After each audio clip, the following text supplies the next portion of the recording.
Raymond, welcome to Mind Body Solution. Thank you for having me. Nice to meet you. Nice to meet you. I've been looking forward to this conversation the entire week. And I think the best way to start this conversation, having read most of your books, obviously not all, you have written over 37 books, way too much for the average human to comprehend. You said it yourself, you write faster than most people seem to read. But I think a great way to start this conversation would be to ask you, what is the connection between the mind and the body, Raymond? I suppose my answer to that is, A, of course, I don't know, and neither does anybody else. But in a way, thinking of the very word connection, it implies there's two kinds of things, the mind and the body, or there is stuff called mind and there is stuff called body. And my way out of that question to say I'm an ontological agnostic. I don't believe that we know what kinds of stuffs there are. And we certainly can't reduce the kinds of stuffs there are just to, as it were, two substances, mind and body. Because we all know the problem when you think about trying to relate those two. Descartes made it very clear that the mind, by definition, has no spatial location, and the body, by definition, most certainly does. So how does something that has no spatial location interact with something that does have a spatial location? So I think to ask the question in that way, is probably to make things unnecessarily difficult for oneself, perhaps. And because I'm an ontological agnostic, I'm liberated then, instead of trying to explain and gather up everything into a unity, is to look more closely at the rich multiplicity of things. And so one can look at mental phenomena such as thoughts, one can look at the extraordinary properties of our bodies, and the way they're different from properties of non-living matter and so on. And at the end of that long inquiry, one still doesn't answer a question which I think is probably poorly posed in the first place, the idea that the two, mind and body, there is something called a mind, which is rather analogous to something called a body, and they have somehow to be connected. Mm. So there's... I love that term, ontologically agnostic. Because, I mean, when we think about our perception of reality, there's so many ways we're limited to our biological system, and there is no inherent way of finding truth. With that being said, what would you consider some sort of a ontological truth that is universal? Yes, I mean, first of all, I don't think we can appeal to biology to the limit on what we can know or understand. Mm-hmm. Because if biology was going to impose that limit, we wouldn't have the concept of biology, even less the concept of the universe. What biological properties would possibly generate the concept of biology? It's a kind of argument that I hopefully will discuss when I talk about free will. So appealing to, as it were, our biological properties as an explanation of the limitation of our ability to understand how mind and body relate is, I think, barking up the wrong tree. Mind you, having said that, you're in good company. Colin McGinn, in a very famous paper in 1989, said the reason we cannot understand how neural activity generates consciousness, how the water of brain activity creates the wine of consciousness, the reason we can't understand that is due to our biological constraints. And I said, I think it will. Hang on a moment, Colin. How did you manage to stand out? Courtesy of your biology, stand outside the discussion and see that it's biology that makes it insoluble. And a response is still awaited. Yeah. Okay, so that is quite intriguing. I mean, in a sense, how is it possible that we can even notice that we have these limitations? Somehow the system has evolved a way to recognize that there is this limitation. Is that what you're trying to say? That inherently, although we know that we have these limitations, we still have some sort of access to these limitations and the knowledge about it? Yes, I mean, to see that something is limited is to go beyond those limits. I mean, something that Wittgenstein famously said, you'd have to be outside of those limits to see in what sense we are limited. Mm. And so the appeal to biology as a constraint on our knowledge and understanding is actually to appeal to one part of our knowledge, what little we know about biology, to explain the constraint on all our knowledge. And that clearly is slightly anomalous. Mm. I mean, there are interesting questions, coming back to your original question about the relationship between the body and the mind. Mm-hmm.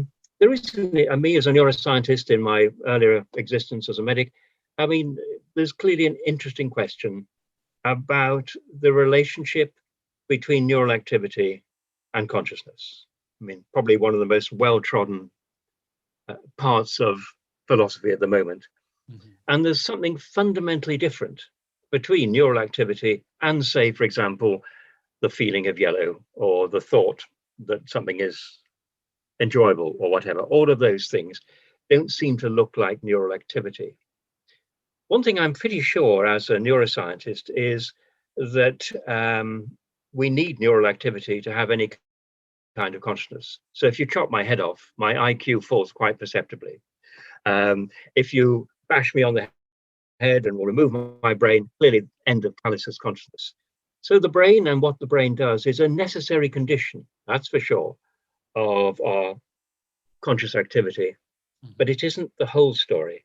And trying to understand why it isn't the whole story and what shape the whole story would have, I think that's where philosophers really have got stuck. Very interestingly stuck in many cases, but they've got stuck. Mm-hmm. Yeah. I mean, there's such a deep philosophical history when it comes to this mind-body problem relating to what is consciousness. If you had to think about your reading from the time you've started in this field, moving to this point, which philosophers do you believe had the most impact on you as a philosopher and neuroscientist, as the man you are today, with all the beliefs you have? Who do you think have played the biggest roles in shaping and forming these beliefs? I think that, as it were, the flower of one's thought grows in the humus of previous philosophers. So I wouldn't be able to, I'm sure Descartes will have had an influence, and I'm sure Hobbes, the first philosopher I ever read when I read at school, will have had an influence. But I suppose the first philosopher I was consciously influenced by was Heidegger, Martin Heidegger. And I wrote a monograph on him some 40 years later. I read Heidegger as a medical student. Was it the first one, Being and Time, or? Being and Time. I think the later Heidegger is less interesting.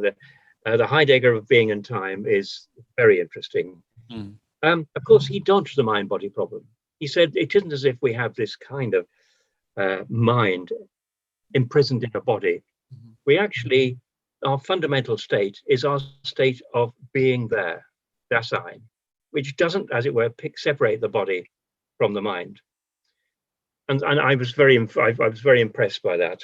Mm. I became less impressed the more carefully I read it. And when I published my monograph on Heidegger, I pointed out that dealing with so-called being there, or Dasein as he called it, doesn't explain why I'm in a particular there. So you're in South Africa at the moment. I'm in Stockport. It must have something to do with the location of our bodies. Mm-hmm. And that's something that Heidegger doesn't deal with. Kant doesn't, by the way, and I think he makes the same mistake as Kant. Kant, you'll be familiar with, as he thought of the world or nature, was, in a sense, the product of the synthetic activity of the mind. We have this great, massive jumble of sensations, but what turns it into something that's located in space and time, and that is causally connected and so on, is the activity of the mind. Well, that again is a problem, because if we don't have space and time prior to the activity of the mind, why does your mind basically see the room that you're in, and my mind sees the room that I'm in? And we have to appeal to the location of our bodies to explain that. So you see, the fact that I'm ontological agnostic doesn't let me off the hook of being puzzled in lots of ways. It just means that I'm so far not impressed by anybody's attempt to understand where mind sits in what we call the material world. I mean, there's even yes. I mean, that's exactly why I asked who have influenced you the most, because as an ontological agnostic, there must be some sort of an epistemological realism to certain views of yours. And these must have been shaped by certain people. You've written quite a lot on time. Yes. What inspired you to go down that route? Was it specifically in Being and Time that led you to that route, or was it something else? Not really, because I think the time bit of Being in Time is not terribly impressive, although one of the central ideas of Heidegger is that as conscious beings, we are actually not located entirely in the time we are at. So my body is at time t at the moment, but Raymond Tallis, the self, basically reaches into the past, and that past makes sense of the future that he reaches into, so that I'm not confined to the time that my material basis is confined to. But that was, I think, an interesting thought. But my the main driver for writing about time was to rescue time from the jaws of physics. It seemed to me that the version of time presented by physics impoverishes it to an extraordinary degree, to the point where some physicists now, where time has just been reduced essentially to numbers, some physicists wonder whether time has any kind of reality. And they do terrible things to time. I mean, you think of the number of times you've seen time in physics put under a numerator. You know, take speed, distance over time. Well, what a thing to do to time, to put it under a flat line. Worse still, to multiply time by itself. I mean, imagine multiplying a bargain break weekend by itself. You know, what would you get out of that? You're referring to MC squared at that point. Well, MC squared is interesting, isn't it? Because it, if you look at C squared, it extracts the speed of light and then multiplies it by itself. What a strange thing to do. And all of this, of course, is strange, but it's incredibly powerful. I mean, the fact I'm talking to you thousands of miles away, and I don't even have to raise my voice, you can hear me thousands of miles away, is clearly a evidence that of the power of science to get some things very, very right. But in getting some things very, very right, it actually empties the world. You have a totally anemic view of the world. The world ultimately becomes a set of mathematical structures. So it was the anxiety about time being misrepresented that drove me to write this rather very fat book on time, some 720 pages of small print and an unbearable number of notes and so on. But I was concerned, first of all, to rescue time from the jaws of physics, from being reduced to the fourth dimension. I mean, it's very helpful for scientists to represent time as if it were a fourth dimension.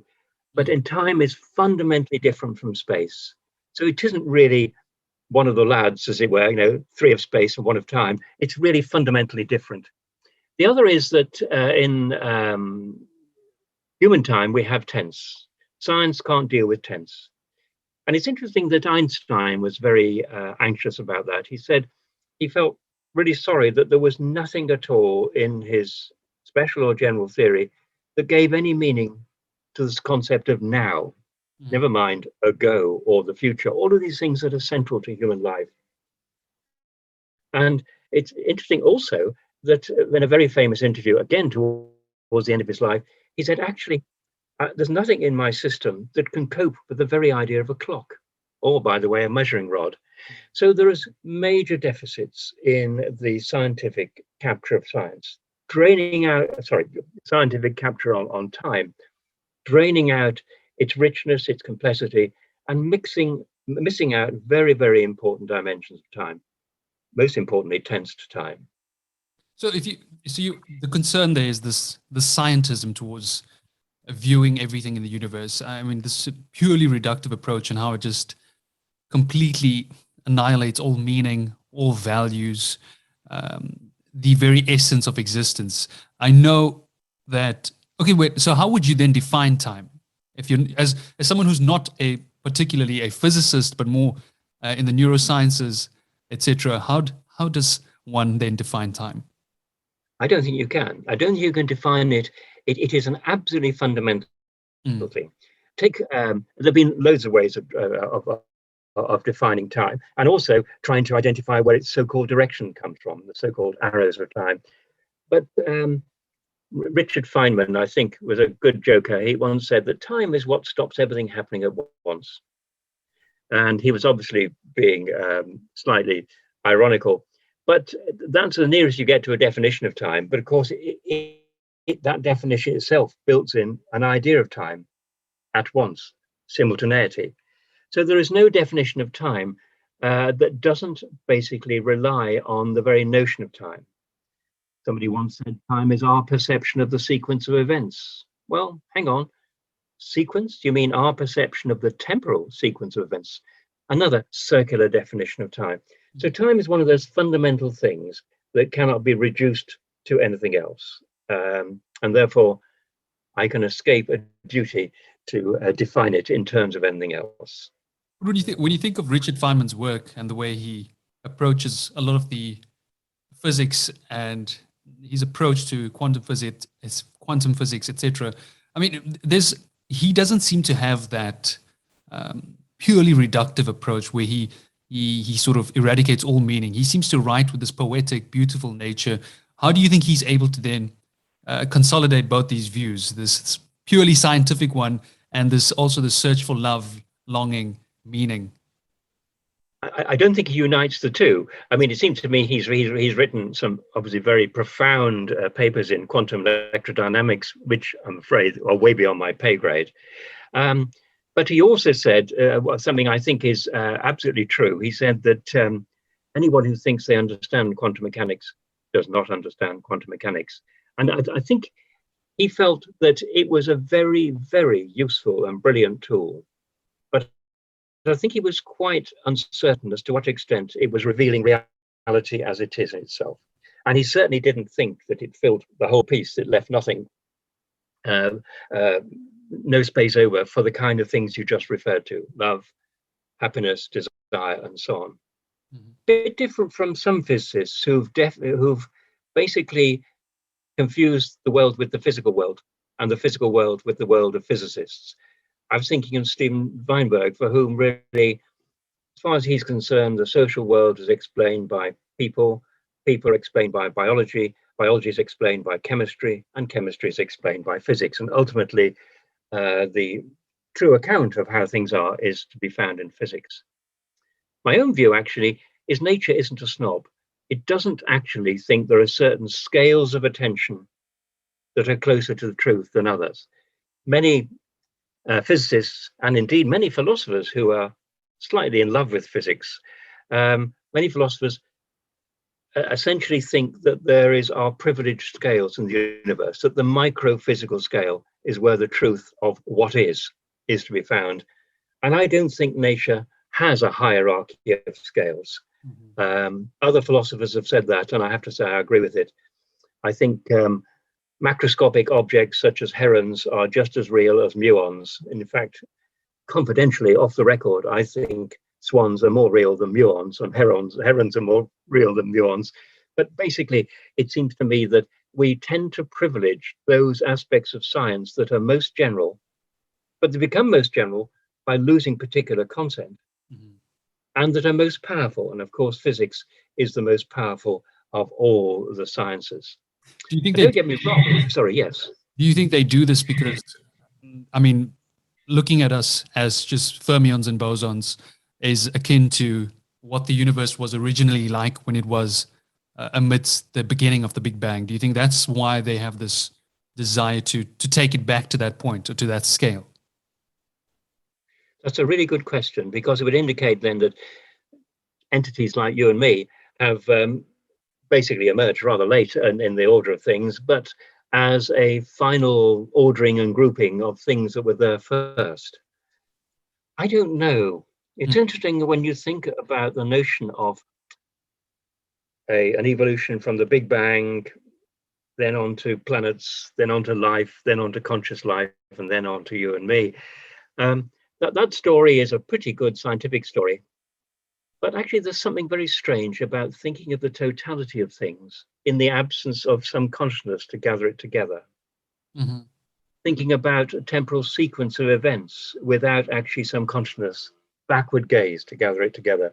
So I have quite a problem about thinking about that. Mm-hmm. And sorry, yes. Yeah. I will continue. Anything you wanted to add to that? Well, it's just that I mean, I think you put your finger on something that's very, very important as to why we sort of the standard story we have is in the beginning was something sort of atom-like or whatever. Actually, in the beginning was, as you know, instability in the quantum vacuum. Mm-hmm. And I always think, law-governed instability in the quantum vacuum. Now, you and I think a vacuum is nothing, true or false. Just because it's a quantum vacuum doesn't make it any less nothing than if it was a non-quantum vacuum. And it seems that many physicists have replaced a creation story with a creative accounting story. So you get this wobbliness in a quantum vacuum, and somehow that delivers an excess of matter over antimatter. It's a story that seems to me to have very little going for it. I think it Having also, said that, I think it also explains our sort of I beg your pardon. what is inside a black hole, for example, because we assumed before the Big Bang it was some sort of a singularity, and I think that quest to understand it perhaps might have some sort of an explanation for why we're here. What is the purpose of all of this? Perhaps there is some sort of a teleology. It's almost like an epistemology. I mean, as you say, we're ontologically agnostic about all these things, but we're still somehow longing for an epistemological truth. Why are we doing this? Yes, I mean, it would be nice to believe that meaning was baked into the universe from the beginning, as opposed to waiting for us to turn up for meaning to come, because we are pretty small things in the universe. I mean, think of your pinprick bonce. You know, how many 4 liters is it compared with the size of the universe, you know, our heads? And yet, having said that, our pinprick bonces can actually say the word universe, which is rather extraordinary. And we can basically send out our equations into, 10 to the power of 23 space and so on. So, but it would be nice to think that the meanings in my life were, as it were, baked in right from the beginning. So they're really meaningful meanings. Mm-hmm. But if you look at most of our meanings in life, it seems highly unlikely they would, as it were, be written into the Big Bang. You know, my getting cross because I'm second in a queue when somebody else has jumped the queue, that doesn't seem terribly likely to be the kind of business that would exercise the Big Bang. I mean, but having said that, I would hate to give your listeners the wrong impression. I'm not anti-science. I'm anti-scientism, the notion that science is the only way of explaining things. You and I both know as medics, my gosh, how science has utterly transformed our profession. And essentially, thank you, science, for increased life expectancy, increased health expectancy, increased fun expectancy. How it's transformed our life. The science produces truths that are incredibly powerful in terms of prediction. We know and understand much more, and in terms of our agency, courtesy of science. And all the bonkers theories of quantum mechanics, you and I are able to converse at normal volume, despite being separated by thousands of miles. So there's no doubt about the fundamental truth of science. Mm-hmm. The problem is the claim that then it is the sum total of all truths. Yes. That somehow the sort of things you were talking about, the meaning and value, they become secondary, marginal, and possibly illusory truths. And I don't agree with that. I mean, and we also know within medicine itself, there are so many disadvantages or downsides of science. Take psychiatry, for example. I mean, a lot of our treatments are not really up to standard. And it's because of this fact that we lack a fundamental understanding of this mind-body problem. And you see it with the biological revolutions that have taken place over time. I mean, there were many times where scientists or doctors assumed that biology was going to save psychiatry or those who are mentally ill. And yet, time and time again, we see this failure of science providing us with the answers we need, which is quite fascinating considering it's taken us so far.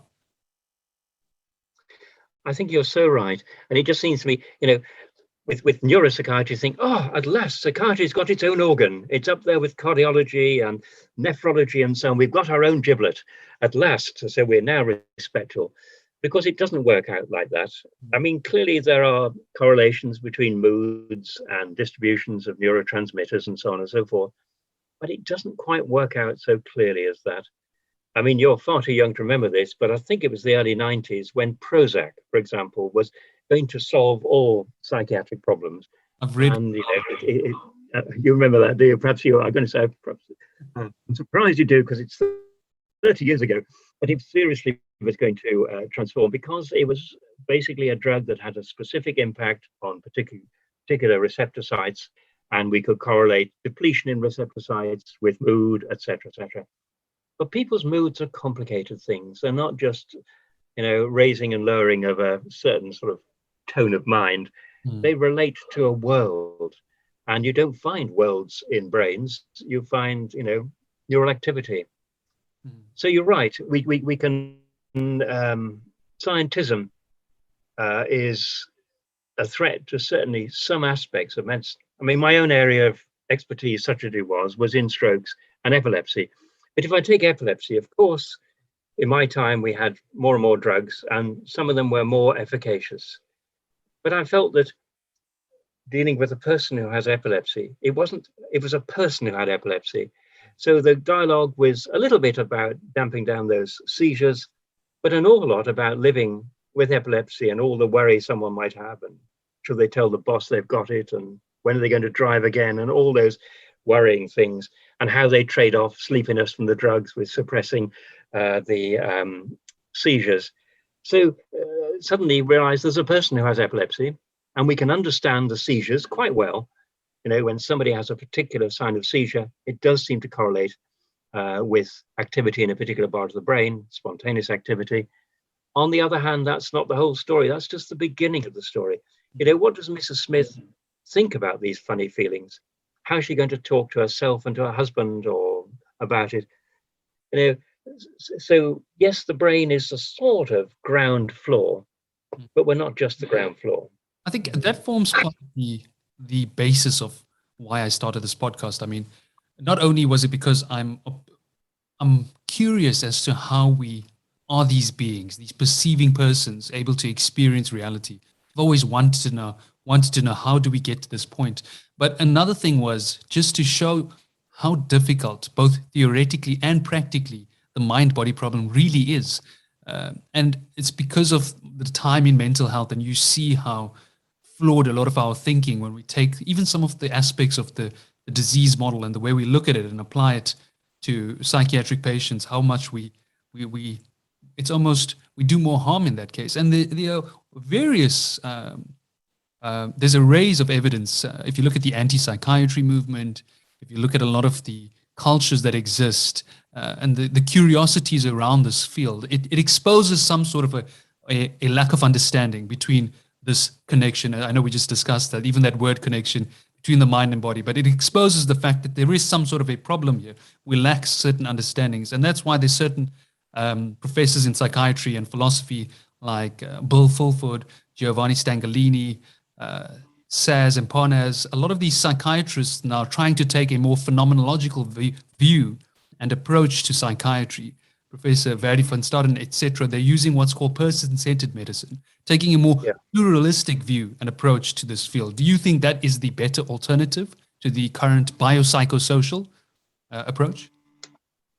I think it's one that's, it goes back a long way to Karl Jaspers and so on at the beginning of the last century. And clearly, that must be a very important dimension of psychiatry. I mean, if you think what's happened in psychiatry, the DSM, basically the first iteration of it, was it 1970 or something like that? I mean, TCM, and basically it was had about 130 diagnoses. It's now got about 550. Now, clearly, brand new diseases haven't sprung up. It's more the way we categorize, and respond to human unhappiness or human difference. And one can't believe for a moment that all these brand new diseases are sort of natural kinds in the way that diabetes is a natural kind, although coping with diabetes isn't a natural kind. So I think there is a big problem there. Yes. I mean, the problem really of understanding any kind of relationship between consciousness, say, and the brain, you don't even have to go to the complex things like sadness or paranoid states or whatever. Just look at vision.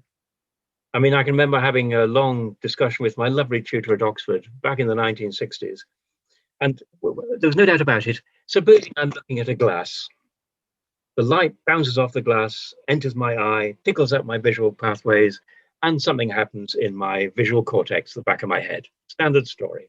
And then it may go on for me to act in response to that. Well, actually, that's only half the story. That causal chain from the glass to my visual cortex is only half the story. Because what happens in the visual cortex, if it were the whole story, would have somehow to reach out, back up its own causal ancestry to the glass. Nothing in nature happens like this. And so, in other words, one of the fundamental properties of of one of the fundamental marks of the mind is intentionality, which is what I've been talking about, the aboutness of conscious experience.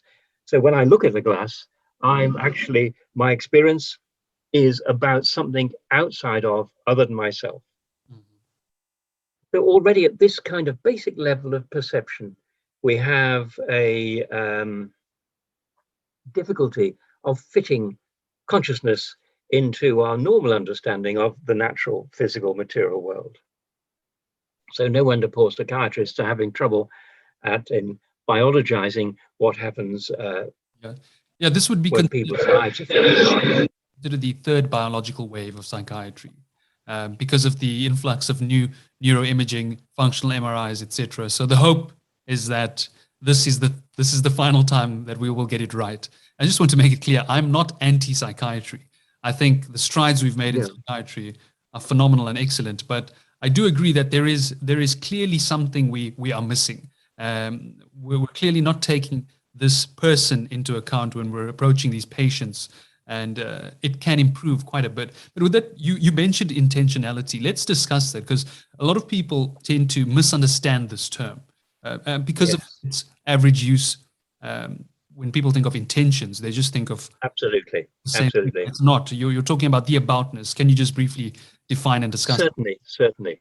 I mean, it's a very ancient term in philosophy. It began with the Stoics, and then it was a very important concept in medieval philosophy. But it really has come into its own in the philosophy of the last 200 years through a chap called Franz Brentano, who said essentially that the mark of the mental was aboutness, intentionality, that it reaches out to something other than itself.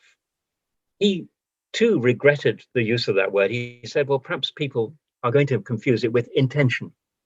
And it isn't about intention. It's essentially the fact that mental contents are about things other than themselves, that they seem, as it were, inverted commas, to reach out to things other than themselves. Clearly, they don't reach through space. The light that comes from the glass into my visual cortex is traveling through space, and its effects are traveling through space. But my gaze is not, in that sense, traveling through space. So, in a sense, neuroscience is very good at explaining how the light gets in and what it does, but not how the gaze looks out. That's the outward gaze is, if you like, a paradigm case of intentionality. When you think about theories like that of Daniel Dennett and the multiple drafts theory, you think about Keith Frankish, the illusionist theory, certain reductive approaches, perhaps the eliminativist theories, consciousness. Do you think they're lacking this account for intentionality? I think they are, and that's why they're rather hostile to the very idea of intentionality. I mean, for Dennett, he wants to say that the mind basically is the properties of the brain, and that the properties of the brain are essentially properties we see throughout nature, in photosynthesis, continental drift, and so on. There's a very famous passage in which he says that. But of course, intentionality doesn't fit. So he doesn't like intentionality, and he doesn't like qualia, the fact that there is a feeling of what it's like to experience yellow or whatever. So he doesn't like it, and he wants to set them aside. Someone once rather cruelly said that his book Consciousness Explained should have been called Consciousness Evaded, and I think that's true. So he really explained away. I beg your pardon. Consciousness Explained Away. That's another version. You're quite right. Absolutely. Keith Frankish is interesting because he says, well, I know consciousness is not an illusion, because in order to have the illusion of conscious, I'd have to be conscious. To believe that I'm conscious when I'm not is still a state of, as it were, consciousness. So he tries to wriggle out of his own idea that consciousness is an illusion. But the fact remains is it's utterly inescapable. I mean, my hearing the sound of my own voice in my head, my hearing the sound of your voice, it is A, undeniable, and B, it's not just acoustic tremors in the air, as they would beyond Mars or whatever. These are things that I'm experiencing, you're experiencing, and then beyond that experience, they have meaning, which is clearly not true of physical events outside of conscious beings, or physical events not encountered by conscious beings. Mm-hmm. Would you think that the intentionality that we're discussing is similar to, I'm not sure if you're familiar with 4E cognition, and the way they talk about the fact that we're embodied beings, embedded in a whatever environment we're in, and we're also continuously enacting upon that environment, because I think that enacting is similar to this intentionality. I mean, the environment, and you always have this interaction occurring. You think that's somehow encapsulates a similar essence of what intentionality is? It's interesting, isn't it? I mean, activism is something I criticize quite strongly in the latest book. I've devoted an appendix to it, not because it hasn't got some insights, but because it goes too far. Mm-hmm. And activism basically says that consciousness is not a spectator sport. Mm-hmm. And that's true. You know, I'm not just conscious, as it were, sitting in a theater watching things going on. I'm engaged. So that glass is something I can pick up now and have a drink from. Mm-hmm.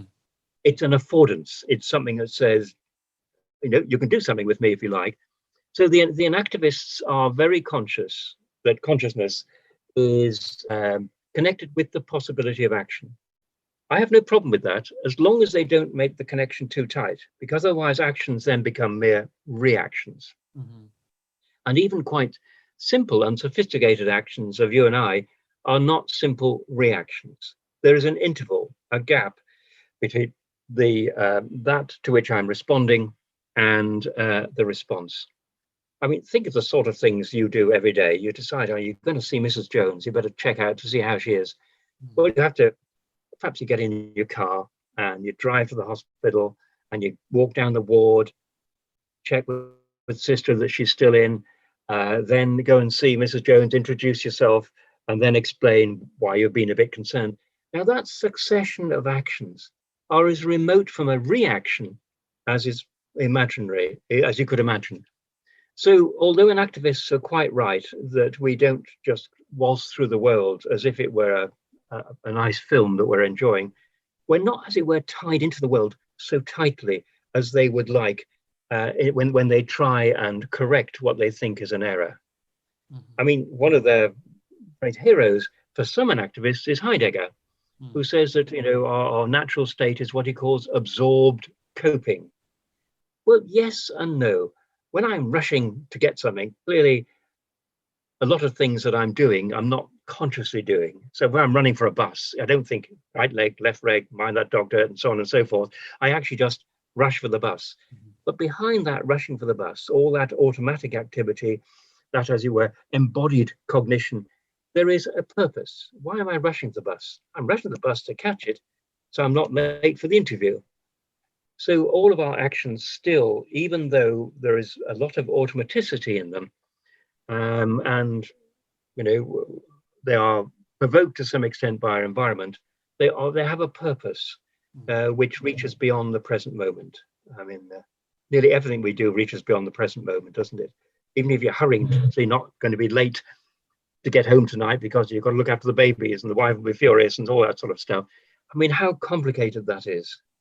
So an activist corrected some things, but I think they overcorrected it. Certainly some activists, as a result of which you have some forms of an activism in which we're stitched right back into the natural world again. There's a complete collapsing of the distance from which our agency is normally exercised. Mm-hmm. Let's take that thought with running towards a bus.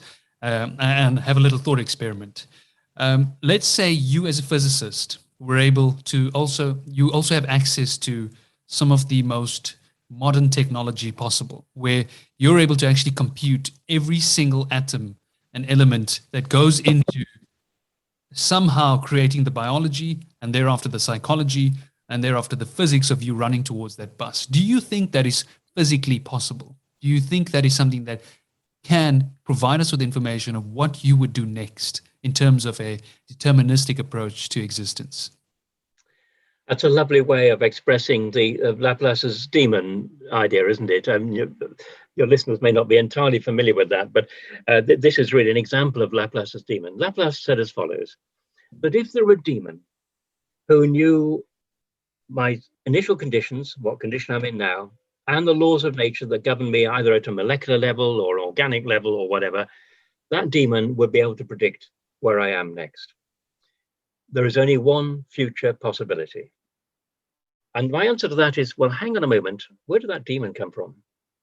Where did that demon get the idea of something called a future? Let's remember, when it comes to material objects, they are as things are at time t. So this glass at time t is glass at time t.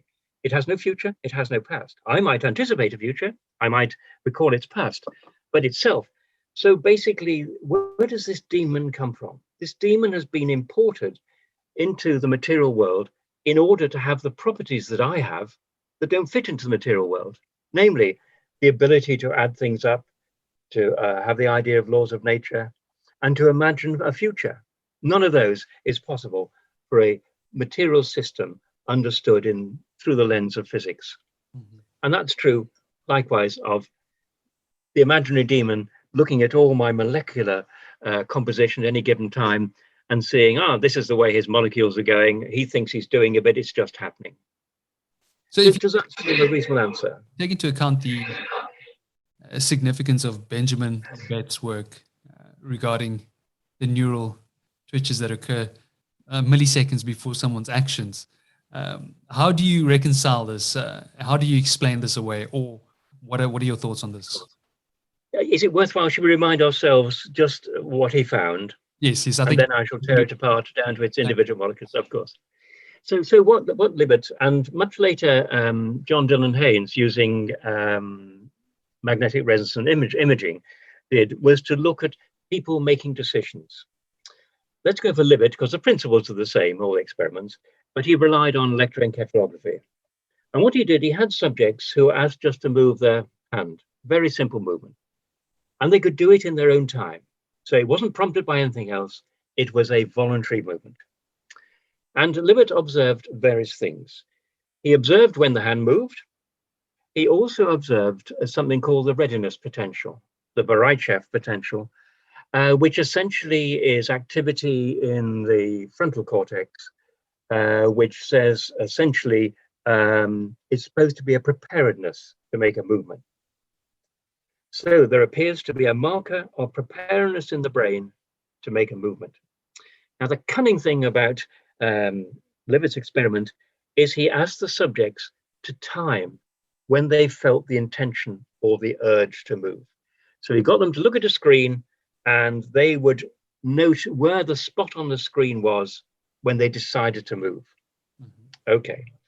So we've got two important pieces of information. The brain prepared to make the move, and the subjects aware that they are ready, that they're going to make a move.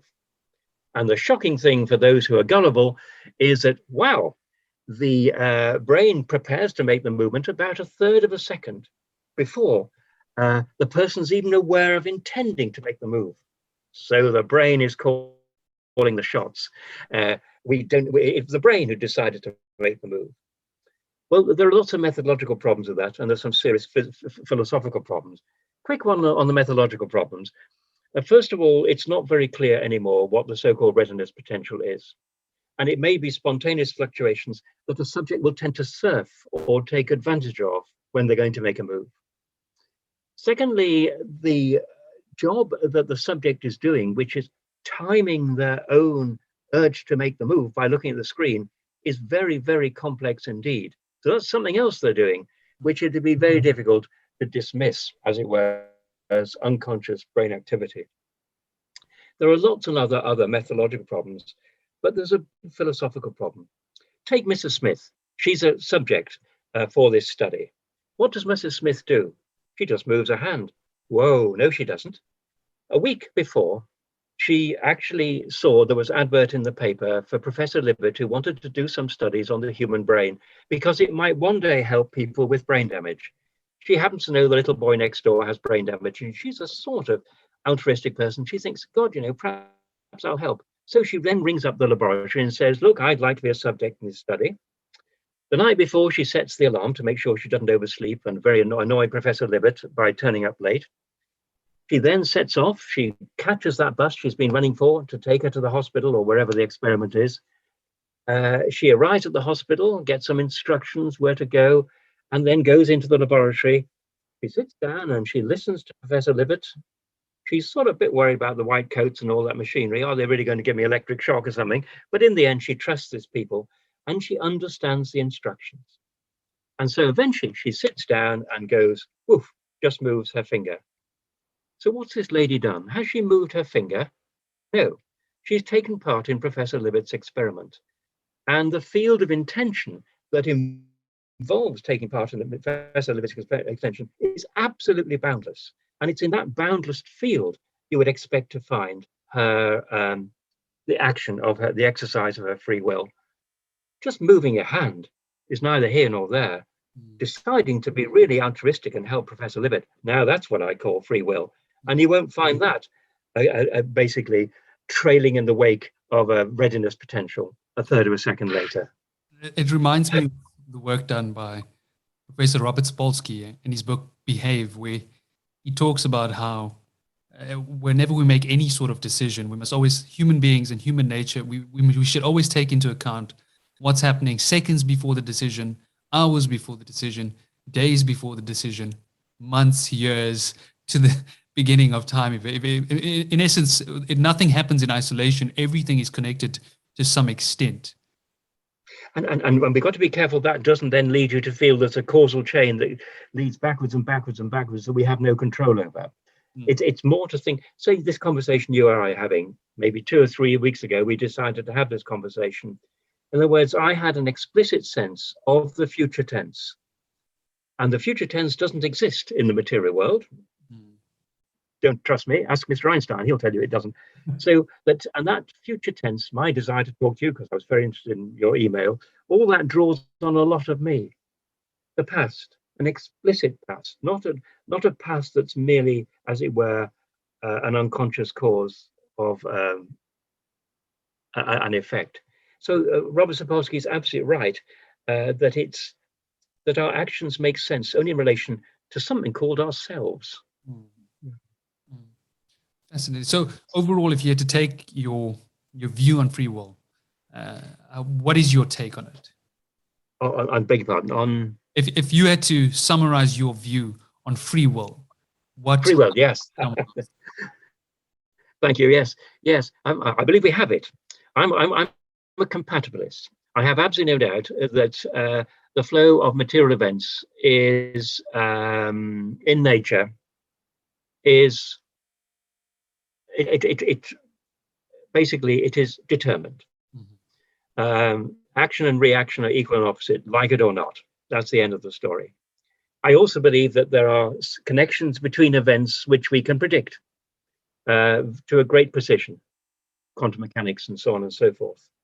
So it looks as if my actions, even my speaking now, which is a material event, looks as if it's caught up on a flow that I cannot control. So I've got a big problem. Basically, the laws of nature, which are by definition unbreakable, and causal connectedness seems to indicate that I am not free. I'm not free in the sense of being the genuine source and origin of my actions. I'm not free in the sense of genuinely deflecting the course of events. That's the sort of what determinists feel, and people who are incompatibilists feel that freedom is incompatible with determinism. I have a different view of that, and in order to develop that view and to make sure that my notion of free will is compatible with determinism, I look critically at two things. I look critically at causes, and I look critically at the laws of nature. Now, many of your listeners will know that David Hume really deconstructed the very notion of a cause. He said basically a causal relation, understand as material necessity, is something that we have imported in the world. It's our strong expectations that make it seem as if event A obliged event B to occur, that the lightning obliged the thunder to occur. I take it a bit deeper. I do humiliate causes in that way, but I take it a bit further and say, actually, the teasing apart of the universe into discrete elements is the product of our subjective consciousness. And our stitching together the universe into causes and effects is very closely related to our sense of our own interests. So when I see something as a cause, it's because it's relevant to me. I mean, or because it fits into the way I see the world. We think of lightning as a cause and thunder as an effect, but actually lightning itself is an effect, and thunder itself is a cause. Think of all the robins that get panic-stricken because the thunder has happened and so on. In fact, that teasing apart of causes and effects and christening one a cause and one another effect is inseparable from our agency. So I think for that reason, we can set aside causation as an opposition, as a barrier to true agency. I think it's something that is inseparable from agency. But what about the laws of nature? Surely they're unbreakable. Depends how you see laws. Most philosophers now don't really see laws in the way that laws used to be seen. Laws aren't outside of nature. They aren't horses that drive nature, nor horse riders that steer nature. They're absolutely inseparable from nature. Basically, the fact that nature behaves in a regular way doesn't imply you need regulators. So what do we mean when we talk about the laws of nature? Well, we're talking about real patterns of events in the world. We're talking about the habits of nature, which are pretty regular, thank heavens. I mean, without it, we couldn't have a predictable response to our actions. But what we do when we look at these and use these, particularly in science, is we extract from the habits of nature so-called laws of science. There'll be one that we're all familiar with, Boyle's law. Pressure and volume are inversely related. Now, of course, in the natural world, pressure and volume aren't separate, and other so-called variables like temperature, viscosity, and so on aren't separate. Nature doesn't separate those things. In transforming the habits of nature into the laws of science, we've done something rather remarkable. We've sat outside of nature, looked at it, and seen essentially that it has certain patterns which we can then manipulate. And I think it's a nice irony when you think of Robert Boyle, suddenly realizing he's onto something, and he's breathing faster and faster. His breathing is actually representing Boyle's law because he's increasing the size of his chest and reducing the pressure, and in comes the gas and so on.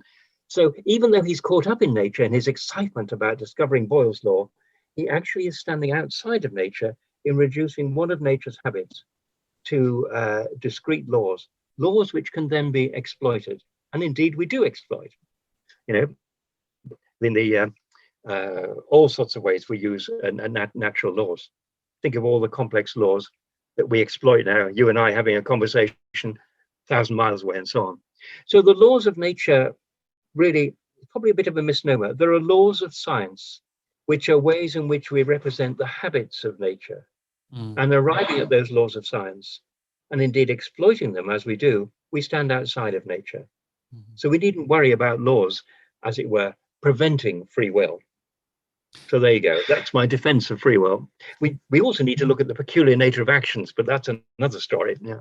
But I mean, look at this peculiar nature of actions in the first place. I know you're writing about free will at the moment. Yes. Is this the view you're going to put forward? This is. I have put forward, and it'll be available in a book coming out on the 9th of September. Absolute bargain break. I don't know how much it costs. But one of the things is to look at actions. Say, for example, you and I having our conversation, which we set up weeks ago. What a strange succession of events. You don't see that kind of succession of events, as it were, as an undeflected expression of the habits of nature. You and I have worked on this. We have done it with a sense of the future.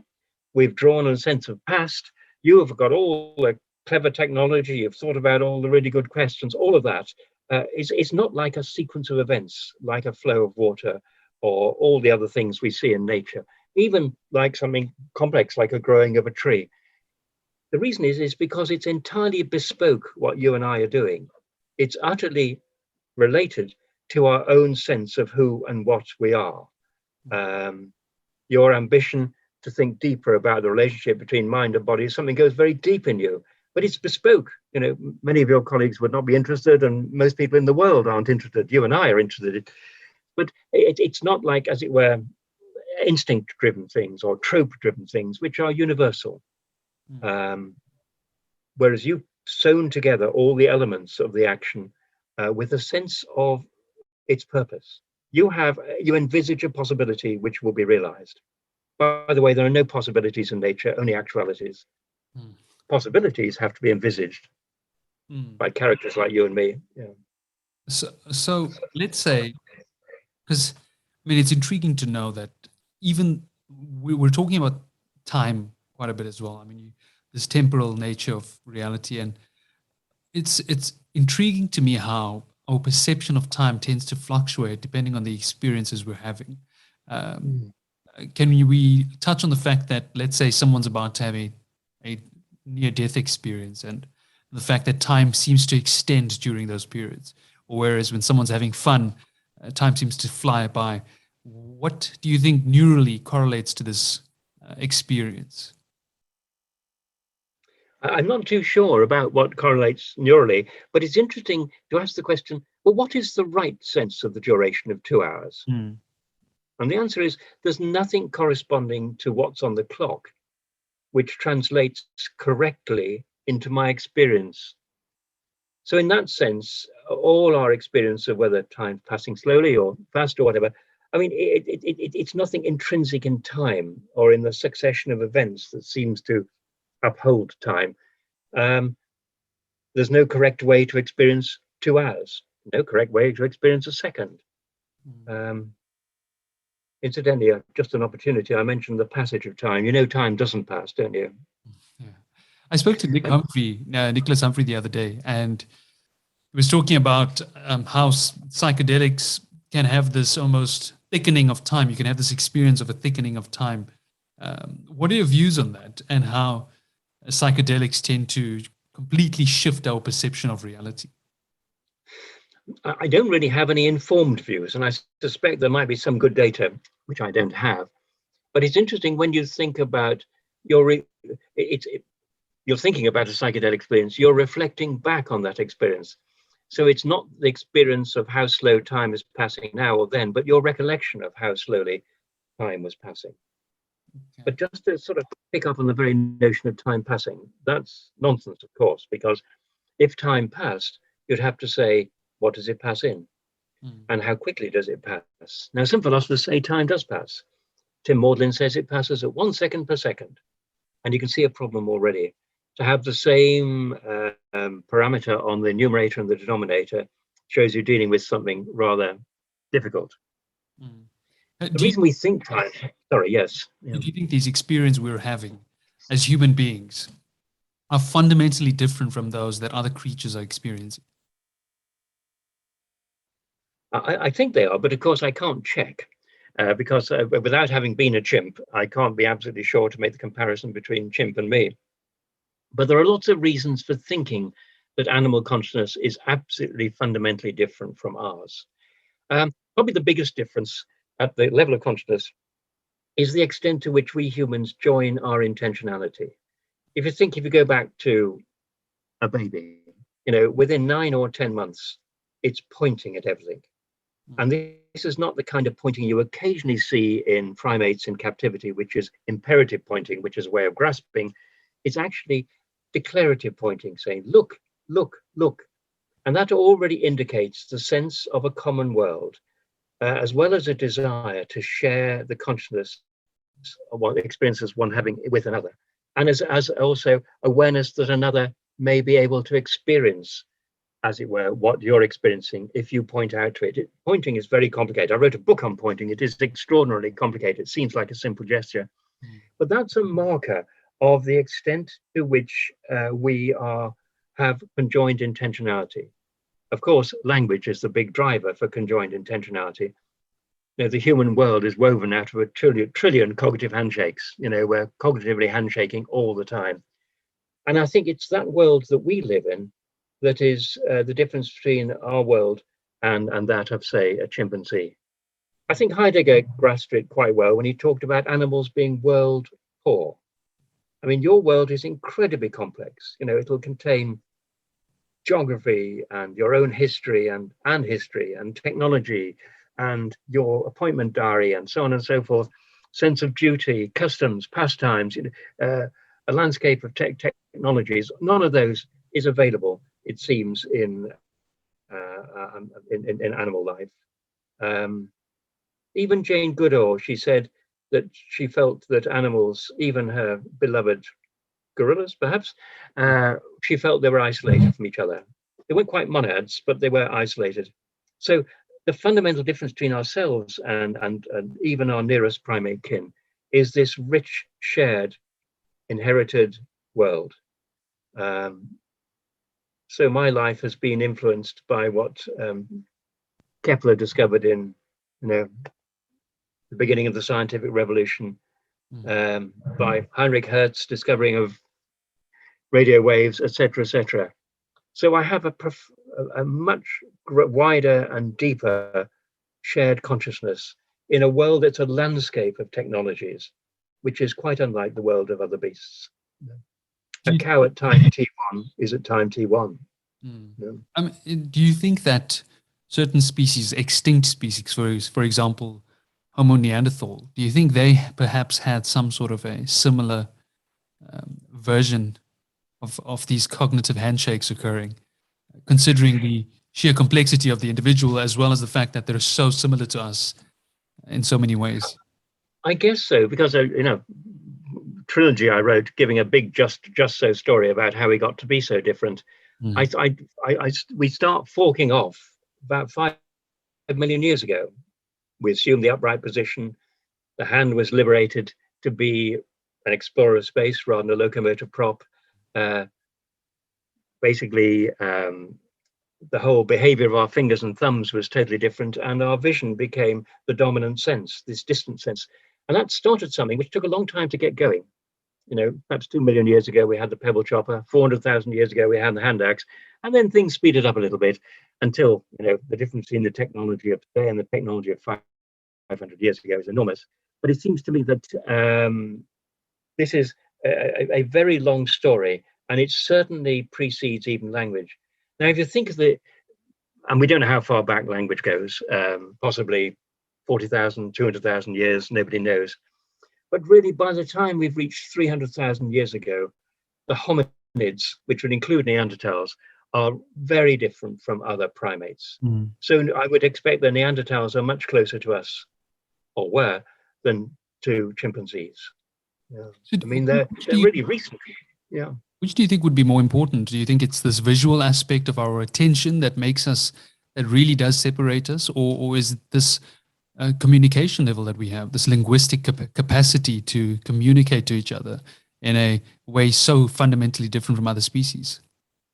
Certainly language has driven the whole process incredibly fast, and then it's been accelerated further by writing. But it seems to me we were different before then. I mean, language is a relative parvenu. I mean, people argue when it appeared 40,000 years ago, perhaps 100,000, perhaps even 200,000, but that's still fairly new in the process of our forking off from our other primate, the nearest primate kin. So language has become an amazing driver of our becoming different. But I suspect we were quite a bit different before we started talking. I mean, of course, all sorts of arguments, the extent to which language came out of gesture. And I've already mentioned one gesture, pointing, which is incredibly important. Because we know we're fundamentally different from other species, but what are your thoughts then on possible species we could create with artificial intelligence, quantum computers, with the type of computing that we have today? Because a lot of the neuroscientific theories of today work with this computational model, the fact that we're creating these models in the brain. Each of these models are able to then predict and react to certain stimuli. What are your thoughts on that? I mean, I don't think the mind is computational. I don't think consciousness is computational. I don't think when I'm lying out on the beach, I'm information bathing. I think I'm sunbathing, and I don't think it's information bathing. And the reduction of consciousness to information, it seems to me, is missing the whole point of what it is to be conscious. as to whether increasing computer power or more subtle computational architecture will result in conscious computers, I think it's highly unlikely. I mean, everybody would agree that a super grey with gigabytes of RAM is not the slightest bit more conscious than a pocket calculator. So far we've just that are unimaginably more complex than anything people were talking about in the 50s when they imagined there would be artificial minds. And the missing thing, of course, in a computer is intentionality. It doesn't appear to be aware of a world around it. And the most striking computer feats are done clearly without any consciousness. If we think about AlphaGo, to become the world Go champion requires processing hundreds of billions of combinations in a second. And to be self-learning, inverted commas, so quickly is extraordinary. But nobody for a moment thinks that AlphaGo feels it's won a game, gets a glow of pride. It has no idea what it's doing. It has no idea where it is. And God help it if it had to make its own way to the exhibition hall. It wouldn't. So I would be very surprised if artificial intelligence generated conscious machines for all sorts of reasons. But the main one is that we get no nearer to intentionality by increasing the power or complexity of computers. Doesn't make them any less dangerous, of course, because they can be independent of us and who knows what they can get up to, but they don't really get up to it. No. I was going to say, what if the programmer, similar to the way DNA is sort of a code that will determine what you become at some point. What if the programmer sets certain codes within the machine that allows it to make this attribution that it has experiences, does feel certain things, and when expressing these views to you, you cannot tell the difference, or you're just unable to determine whether or not this is a philosophical zombie or not. Do you think that is a possibility? Well, certainly the inability to, as it were, tell whether the creature is conscious or not says something about me, not about the machine. It's like the Turing test. The Turing test is a test of gullibility, not a test of what's going on in the machine. So I'm sure if you presented Alexa to somebody in 1950s, they will be absolutely sure that either there's somebody hiding inside the box or the box was conscious. Because she, inverted commas, is so incredibly intelligent, able to respond to quite sort of, badly phrased queries and so on and so forth. So, yes, I think the Turing test is just a test of gullibility. And the fact that a machine could try and, as it were, deceive me into thinking it is conscious is a measure of my credulity rather than anything that's going on in the machine. Mm-hmm. Does that seem fair? I mean... Yeah, I mean, but it could be possible then that I am Alexa right now, and what would that say about your perception of me as a human? Well, if you can step back from that and say, if we all were zombies, where would we get the concept of a zombie from in contrast to a conscious being? How would you entertain that contrast? Where would that contrast come from? In a world, if everybody was a zombie, then there would be no concept, rather derogatory concept of a zombie. So I don't think you can seriously entertain the idea that you are Alexoid, as it were. Is that reassuring? I hope I'm not Alexa. But do you think that these reductive scientism views begin to overlap with people's ethics, morals, values, and the way they interact as human beings? The only studies that have been done on that are studies that have claimed that brain science has shown we have no free will. And people have been persuaded of the truth of those studies in some very simple, very simple studies of how they will behave in certain circumstances. It indicates that they will behave worse. But these are highly artificial circumstances. And what you see on a screen or presented with a scenario, it's not the same as how you behave when you're with somebody, or even how you behave when you pass somebody who, a stranger who needs help. So there is some suggestion that if you believed that you were entirely your brain and you weren't responsible for what happens in your brain, how could you be? It suggests that in certain studies, you're likely to imagine yourself behaving worse. Whether that would work out in real life, I'm not too sure, because we don't really take all these things seriously in the basically rough and tumble of everyday life. We still get angry with people and feel a sense of moral indignation. I mean, moral indignation is almost pandemic at the moment, sort of. Exactly. I know you're not particularly religious. I wouldn't consider you someone who believes in a specific God, but you consider yourself a humanist. And where do you think those thoughts originated from? At what point in your life? I'm assuming at some point you must have grown up with some form of religion. At what point did that change? Interesting. I mean, I never had strong religious beliefs. My parents didn't, and I went to a school which was an Anglican school, but you went through the rituals, but there was no, as it were, metaphysical buy-in. But in a sense, I feel that humanism has got a lot of work to do. So a lot of humanists feel they've done a good day's work if they're being rude about religion, and that's their job, to say against religion. My own feeling is, yes, I don't buy into supernatural accounts, but it doesn't mean to say, as many humanists feel, it doesn't mean to say that we're therefore just parts of nature. A lot of humanists feel a bit of Darwinism, a bit of neuroscience means essentially that we are parts of nature. And I think that is anti-humanistic. So the job of a serious humanist is to try and to identify the ways in which we are not supernatural, but extra-natural.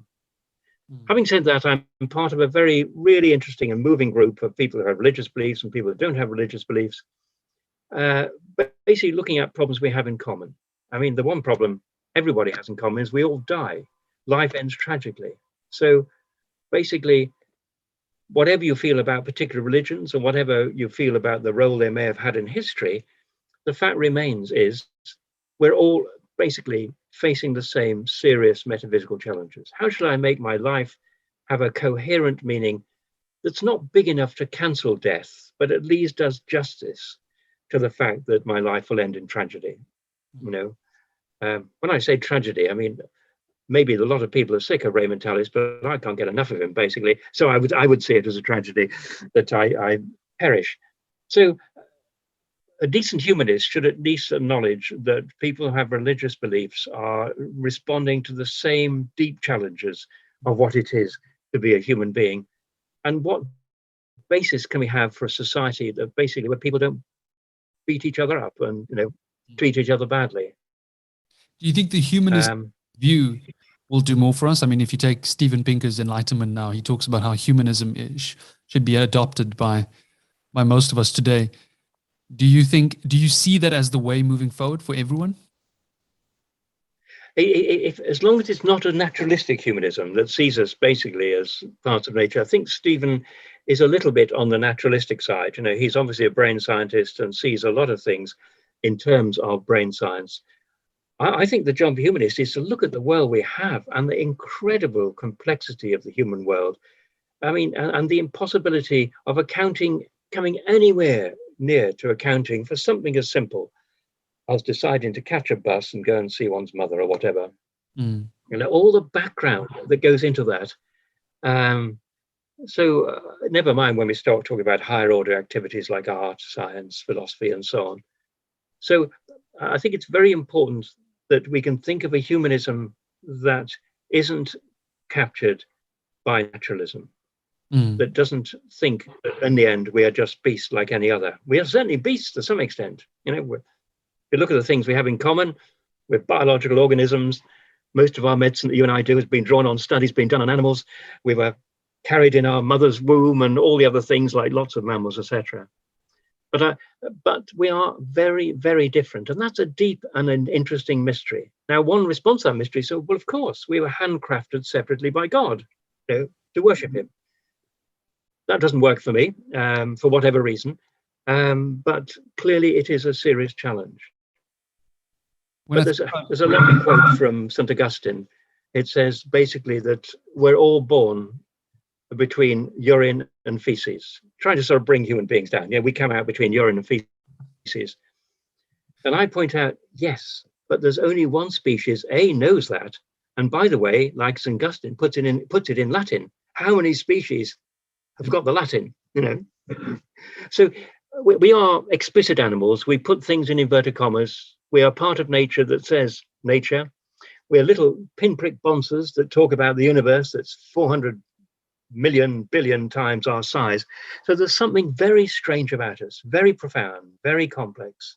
Do you think that there's I'm writing a purpose or I use the word teleology in the sense that, do you think that this experience we're having is meant to go somewhere, is meant to do something? Is there some sort of an inherent meaning for us or purpose? I'm completely torn on that question, because it is the most important question, I think. And I simultaneously have the view that we are accidents that came out of the universe, series of events in the universe because of certain constants, the relationship of, protons to electrons, because of the predominance of carbon and all that sort of thing. And the universe could quite well have not generated us. So it makes us small, tiny, totally contingent. The other is to say that there are things about us that are so remote from everything else in the universe that really means we can't be just assimilated into our pattern of picture of the universe as something tiny. Repeated again, we're the one creature that has a picture of the universe. So I'm completely in equilibrium on that. And I suspect on my deathbed, I'll remain in equilibrium between vomiting and all the other things. Do you think there's a possibility that there could be other species having similar experiences to us out there in this almost infinite universe? I don't see why not. I mean, anything presumably is possible. And so in a sense, you're asking an empirical question to which none of us has any empirical data to get any close to it. I do find the search for alien life, however, a bit tedious, but that's probably, it doesn't turn me on in any sort of way. But I wouldn't rule it out, because that would be making claims on my knowledge which go beyond anything I could possibly know, or indeed anybody could possibly know. I mean, there might be some sweet spot 400 billion miles away where people even now are, scratching their heads and wondering about the purpose of life. The Goldilocks zone. We just happen to be in the perfect environment at the right time. It is, and in fact, there's interesting. The first volume of poems I wrote was called Between the Zones, and it was triggered by a wonderful passage from Freeman Dyson, who's a great physicist, one of the fathers of quantum electrodynamics. And he said, basically, in the solar system, there are two sorts of planets. There are those that are near to the sun, that are hot and have lots of light, and then there are those that are remote from the sun, that basically are remote, are a long way away, but they're in darkness, but they have a lot of water. There's one planet that has both, and that's the Earth. And that's presumably why life began here. So when you think of that level of accident, why can't it happen again? How I would feel about it, I don't know. I just hope they're having the same rows as we're having, and in the same. If they were superior to us, I would feel a little bit miffed, metaphysically miffed. Considering, okay, let's take the fact that we might be the only ones experiencing these phenomenal experiences that, unlike anything else or anyone else, let's try and think about, for all those future scientists, all those future people who want to question this topic, how should they approach it? What advice would you give someone who's starting out, possibly in a naturalist view, because of the fact that science has taken over this planet? I mean, technology and science pretty much runs the planet at this point. They're more than likely to adopt a naturalistic view at this point. What advice would you give someone like that? Someone like me, probably, actually. Well, right. I'd say look at what's in front of your nose. Look at actually how utterly different the human world is from anywhere else in nature. I mean, the institutions, the laws, the rules, the deep complexity of our moments, tense time, you name it, all those differences are there, which cannot be explained, as it were, as simple products of the universal habits of nature. So, for example, take Boyle's law. Okay, Boyle's law is expressed through human bodies, breathing in and out. But gosh, what have we done with breathing in and out? We've turned it into sonnets. We've got language which joins people in all sorts of happy and unhappy ways. We have, as it were, records of our experiences. We reflect on our experiences. All of that begins with, air coming in and out. So would that persuade you we're a bit different? I mean, lots of animals will puff and make noises and do and so forth, but they don't actually create world pictures out of exhaled air. They don't necessarily consider breathing as a practice of mindfulness meditation that allows you to have a more enlightened experience of the universe. Absolutely right. Yes. I mean, there you go. I mean, can you imagine a cow thinking, time to get some understanding, as it were, and think about the universe? Yes. Think about humanism. I think about, Sartre comes to mind at some point when he says existentialism is a humanism.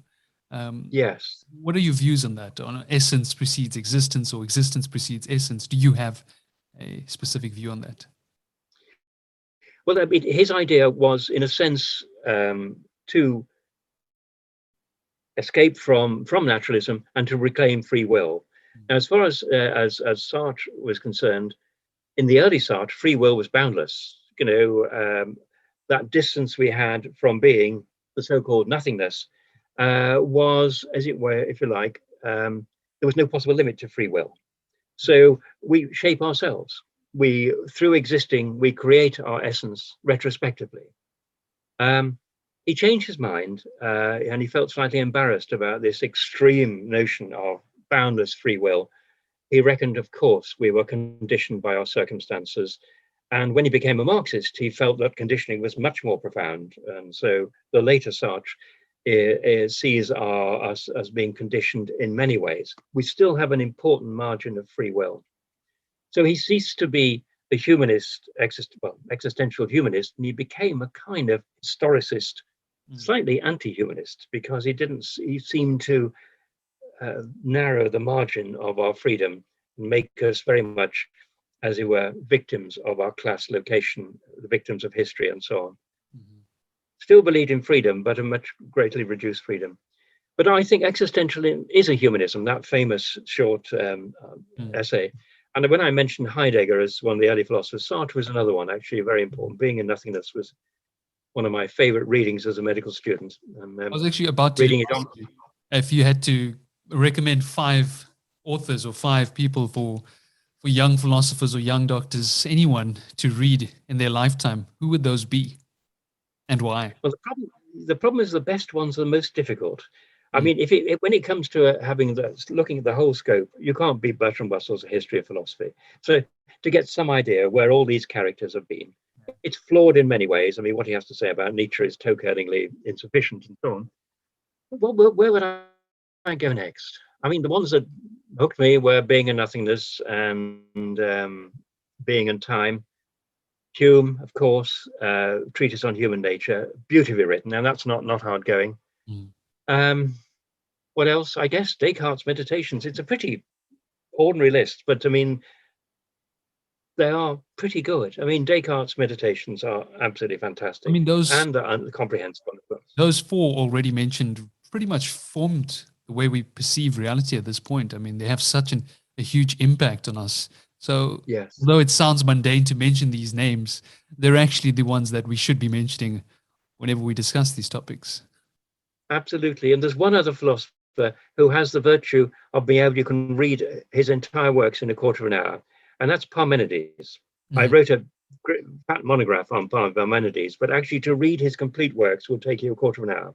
Okay. And in a sense, he formatted the disc on which subsequent philosophers have written. The great philosopher Whitehead once said that the history of Western philosophy is footnotes to Plato. And I actually feel that Plato is a footnote to Parmenides.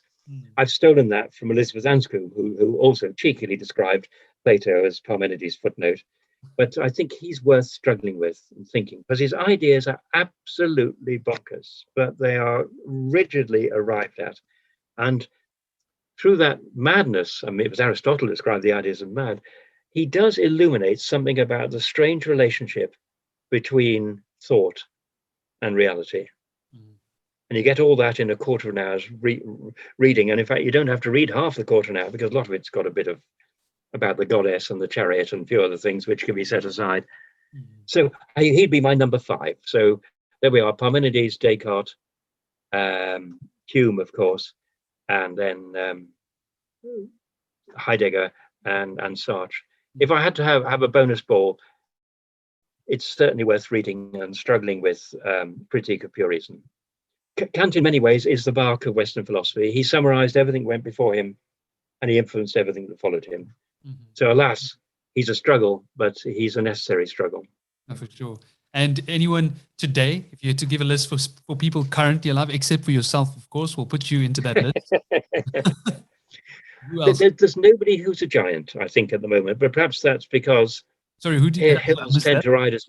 I beg your pardon? Sorry, I missed the first name you mentioned there. I don't think anybody is a giant. Oh, yes. I don't think we have anybody quite on the scale. So it would be invidious, I guess, to pick out anybody. I mean, there are philosophers one loves reading, like Bernard Williams, who writes absolutely beautifully, and he's just a sheer pleasure to read. But there's nobody really of contemporary philosophers who's completely absorbed me. I've read lots of papers by contemporary philosophers and enjoyed them, and cited them in works and so on. But there's nobody who seems to be, as it were, changing the landscape. Perhaps could be your good self, perhaps. Well, let's hope so. Oh, well, let's end on with your book. When's it? You mentioned when it's coming out. Just tell us briefly about it and what you're excited about for this book. It's cool. Coming up soon. Certainly, it's called Freedom and Impossible Reality, and essentially, we of course know that we're free. We know there's a difference between falling down the stairs when you've had a seizure and walking down the stairs in order to set off for a journey to London to make the case for epilepsy services for somebody who have seizures. So there's clearly a difference between genuine actions and other events that befall us. But in theory, it looks difficult. It looks as if the laws of nature determine everything that happens, and that any action we have has a causal ancestry that goes all the way back to the Big Bang. How can we be free? And I address that by looking critically at the notion of causation, looking critically at the idea of laws of nature, and the very fact that we ourselves uncover the habits of nature as the laws of science and clearly use them. And then I look very closely at what actions are like, that they put together elements that are not put together elsewhere in the natural world.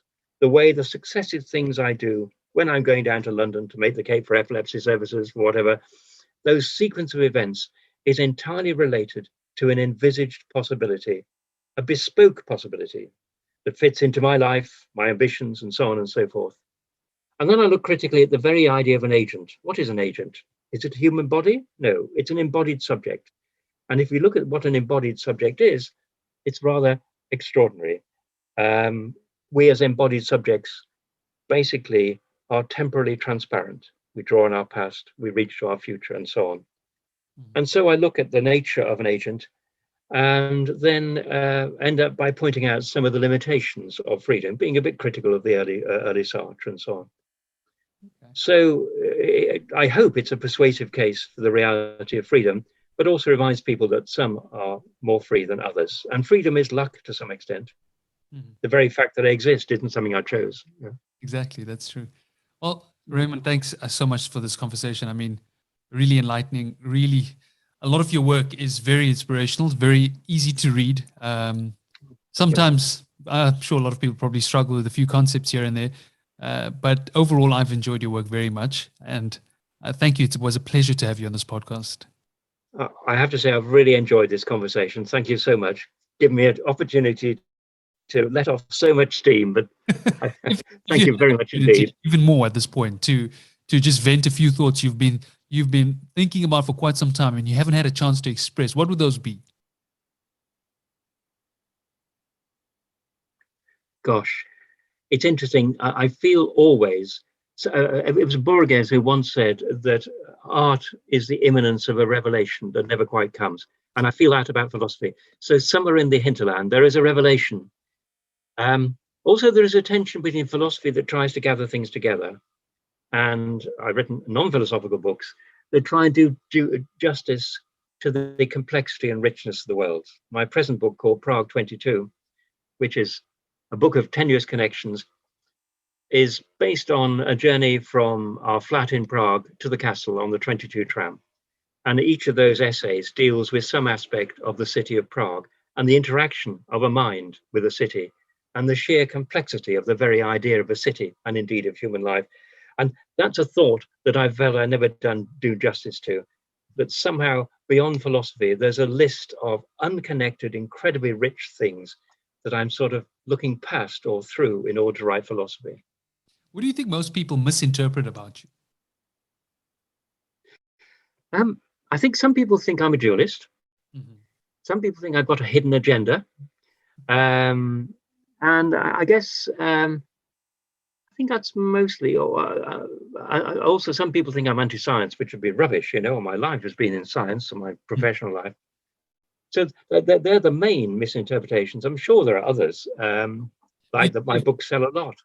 Their view of your dualism is a property dualism.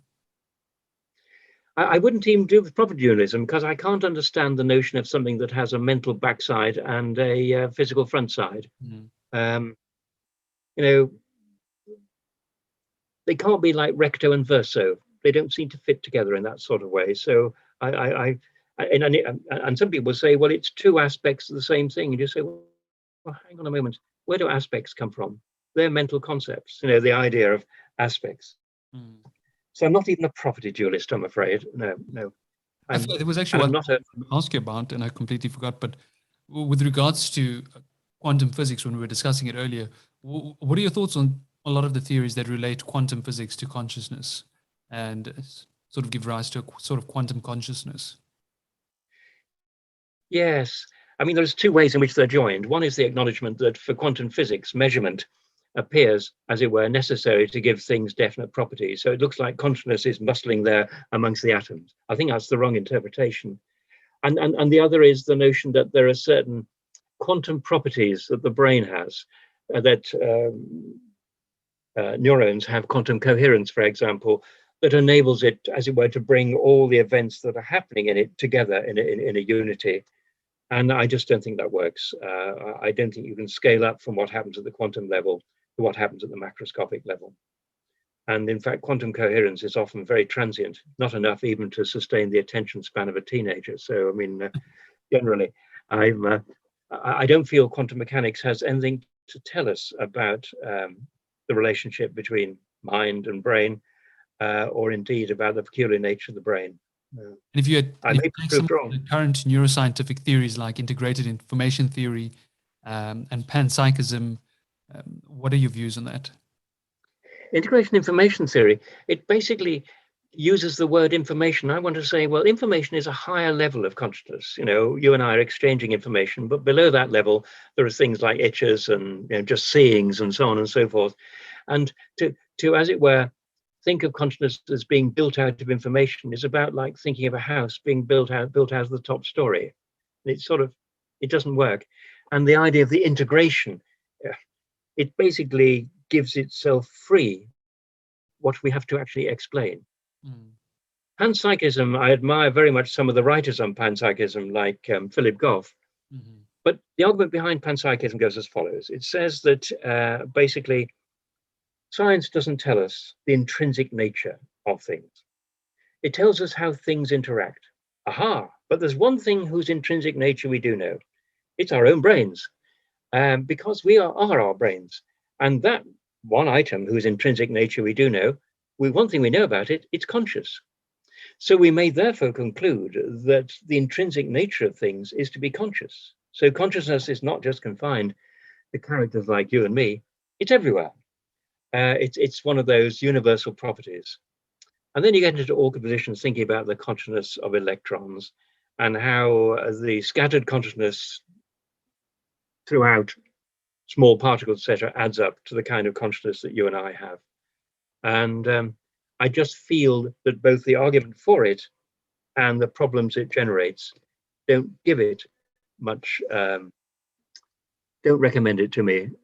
Although the people who say I like the people who write about it very beautifully. Yeah. I'm chatting to Philip in a few weeks. Any questions you'd like cool. to ask him? Well, actually, yes. I mean, I wrote about his lovely book, Galileo's Error. Just those 2 points. Basically, how can you generalize from one item, your brain? Secondly, if consciousness is everywhere, how do you basically, what sort of consciousness would you ascribe to very small things?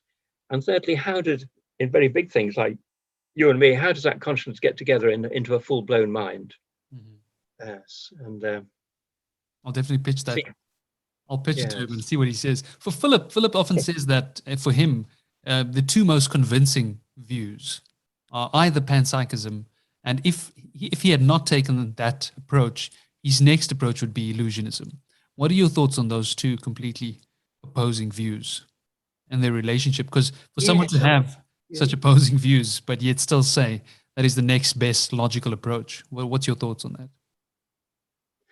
I presumably people invoke illusionism because it's consciousness is an embarrassment to a scientific account of the world. You can't find consciousness in the brain. You can't find consciousness in nature as it unfolds according to the laws of nature. So you must assume it's an illusion. But where does the illusion of consciousness come from? And indeed, is not the illusion of consciousness itself a mode of consciousness? I mean, to form that illusion that consciousness exists must be itself a mode of consciousness. There's a Professor Michael Graziano at Princeton. He has what is known as the attention schema theory. Basically, he says that what happens is a machine or a human being creates models. So first it creates a model of attention, and thereafter it has to create some sort of a model to keep track of what it's attending to at every moment. And therefore it creates a model of awareness, which is what we refer to as phenomenal consciousness, which is what is keeping track of these attentive mechanisms. What do you think about that? The word model makes me prick up my ears because it essentially models refer. They have intentional meaning. So if I have a model of a road accident, set out all the bits and pieces, in other words, he's giving himself intentionality free of charge. No, he doesn't explain intentionality.